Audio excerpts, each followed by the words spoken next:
నియోజకవర్గానికి ఒక కటౌట్, వీధి వీధికి ఒక కటౌట్, కల్తీ నెయ్యి, హిందూ సాంప్రదాయాన్ని దెబ్బతీసే విధంగా ఒక్క తిరుపతే కాదండి, కాణిపాకం వినాయకుడు కావచ్చు, అనేక గుళ్ళు ఉన్నాయి. హిందూ సాంప్రదాయాన్ని మొత్తం దెబ్బతీసే విధంగా ఈ జగన్మోహన్ రెడ్డి పరిపాలించాడు. కొన్ని కోటాను కోట్లు ఆయన జేబులో వేసుకోవడానికి రాష్ట్రం మొత్తం తెలుసు.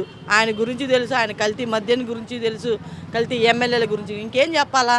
మా హయాంలో జరిగినప్పుడు మా హయాంలో చెప్పండి, మీ గవర్నమెంట్ వచ్చినప్పుడు మీ హయాంలో ఎలా చెప్తారండి? మీ హయాంలో ఒక దొంగ అంటే బాగానే ఉంది జగన్మోహన్ రెడ్డి. నీ ప్రభుత్వంలోనే ఇలాంటివన్నీ జరుగుతూ ఉన్నాయి. మరి ఇప్పుడు చంద్రబాబు కూటమి ప్రభుత్వం వచ్చింది. మరి ఇప్పుడు మీరు చూడండి, తిరుపతికి వెళ్ళండి, ఒకసారి లడ్డు తినండి ఎలా ఉందో ప్రసాదం. మీరు గతం మర్చిపోయి మాట్లాడకూడదు. మొన్న ప్రభుత్వంలో మీరు చేసిందే, అధికారంలో ఉన్నప్పుడు మీరు అన్నీ చేశారు. 7.5 పాట చేస్తానని చెప్తున్నారు పాదయాత్ర.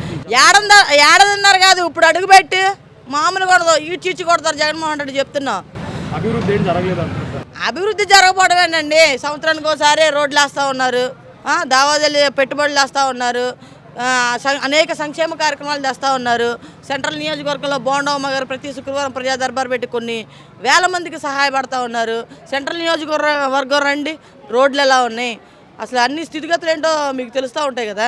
తిరుమల తిరుపతి లడ్డు కల్తీ వ్యవహారం చూస్తే దొంగ నడిచినట్టుంది.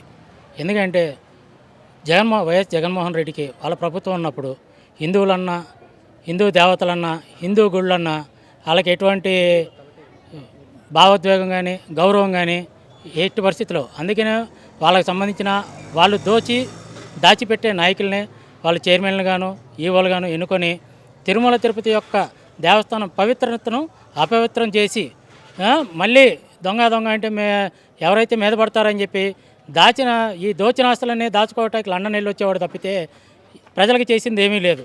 ఎందుకంటే ఆయన సూపర్ 6 పథకాలు ఈ పథకాలు ఏమీ జరగలేదు అంటున్నాడు. ఎందుకు జరగల? సూపర్ 6 అనేది సూపర్ హిట్ అయింది.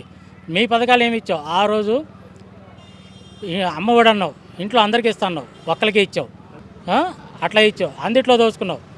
దేవుడి విషయంలో పరకామణి చోరీలో కానీ, బంగారం చోరీలో కానీ, ఈ కల్తీ విషయంలో కానీ 1000 కోట్లు 100 కోట్లు దాచుకొని తిని ఈరోజు సిట్టు విచారణ నువ్వు ఎదిరించి నీ పేటీఎం బ్యాచ్తో మేము అపవిత్రం చేయలేదు, చంద్రబాబు నాయుడే మా మీద నిందలేస్తున్నాడనే విధంగా నువ్వు ప్రవర్తిస్తున్నావంటే మరి ప్రజలు నీకు ఒక్కసారి అవకాశం ఇచ్చినందుకు వాళ్ళకి బాగా బుద్ధి చెప్తున్నావు. ఎందుకంటే హిందువులతో పెట్టుకున్నా, దేవీ దేవతలతో పెట్టుకున్నా కానీ ఇంతవరకు చరిత్రలో మనుగడ ఉన్నవాళ్ళు కానీ, చరిత్రలో మనుగడ సాగించిన వాళ్ళు కానీ ఎవరూ లేరు. అదొకటి గుర్తుపెట్టుకో జగన్మోహన్ రెడ్డి. ఎందుకంటే హిందువుల్ని నువ్వు తక్కువ చేసి చులకన చేసి ఇవాళ లడ్డూలో కల్తీ చేశాను, పరకామణి చోరీలో నేను తప్పేం లేదని అన్నాను, లేకపోతే ప్రజలకు అక్కడ సౌకర్యాల విషయంలో నువ్వు ఎన్ని చేసినా ప్రజలు ఓర్పు పట్టారు, సహించారు, నిన్ను ఓడించారు, 13 సీట్లకి నిన్ను నిలబెట్టారు. అయినా కానీ నీకు బుద్ధి లేదు. బుద్ధి లేకోకుండా ఈరోజంతా కూడా కూటమి ప్రభుత్వం చేస్తుంది, కూటమి ప్రభుత్వం మా మీద నిందలేస్తుందని నువ్వు భుజాలు తెచ్చుకున్నంత మాత్రాన అబద్ధం నిజం అయిపోదు. ఎందుకంటే చిట్టు విచారణ అక్కడ ఛార్జ్షీట్ దాఖలు చేయకముందే నీ పేటీఎం బ్యాచ్తో నువ్వు మొదలుపెట్టి ఇచ్చేసావు. జంతు కవ్వు కలవలేదు. ఇదంతా కూడా చంద్రబాబు నాయుడు ఈ కూటమి ప్రభుత్వం మా మీద అపనిందలు వేస్తుందని. మరి వాళ్ళ చిట్టు విచారణలో ఛార్జ్షీట్లో మరి కల్తీ జరిగింది అని స్పష్టంగా చెప్పారు. మరి వాళ్ళు నువ్వే ముఖం పెట్టుకొని ప్రజల ముందుకు వస్తావు? ఏ విధంగా నీ పేటీఎం బ్యాచ్తో నువ్వు చెప్పిస్తావు? ఎంతసేపు దొంగ అన్న మార్కు. నువ్వే పెద్ద దొంగవి. ఎందుకంటే అలీబాబా 40 దొంగలకి నువ్వు పెద్ద లీడర్వి. అది గుర్తుంచుకో జగన్మోహన్ రెడ్డి. ఈ ఆంధ్రప్రదేశ్ ప్రజలు అంత అమాయకులు కాదు. నువ్వు దేవుళ్ళని కించపరిచిన, అపవిత్రం చేసిన గుళ్ళని ఆ దేవీ దేవతలు ఎప్పుడు కూడా నేను క్షమించరు. తర్వాత ప్రజల్లో ఉంటాము, పాదయాత్ర చేస్తూ ఉంటారు. దాని మీద అసలు అంతకుముందు పాదయాత్ర చేసావు, జనాల్లోకి వచ్చావు, నేను గొప్ప, నాకు ఒక అవకాశం ఇవ్వమన్నావు. నువ్వు గెలిచిన తర్వాత పరదాలు కట్టుకొని ప్రయాణం చేసావు, షాపులు కట్టించావు.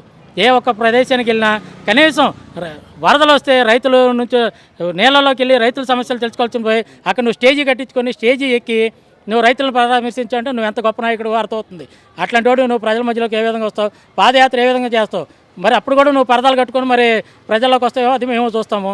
ప్రజల్లోకి వస్తే వాళ్ళే చెప్పు తీసుకొని నిన్ను కొడతారు, బుద్ధి చెప్తారు. నువ్వు ఎంతసేపు డబ్బులు ఇచ్చి జనాలను తెచ్చుకొని నాకు అబ్బో జనాలు వచ్చేస్తున్నారని చెప్పి నీ మీడియాలో పోస్ట్ మీడియాలో నువ్వు చూపించుకుంటే సరిపోదు.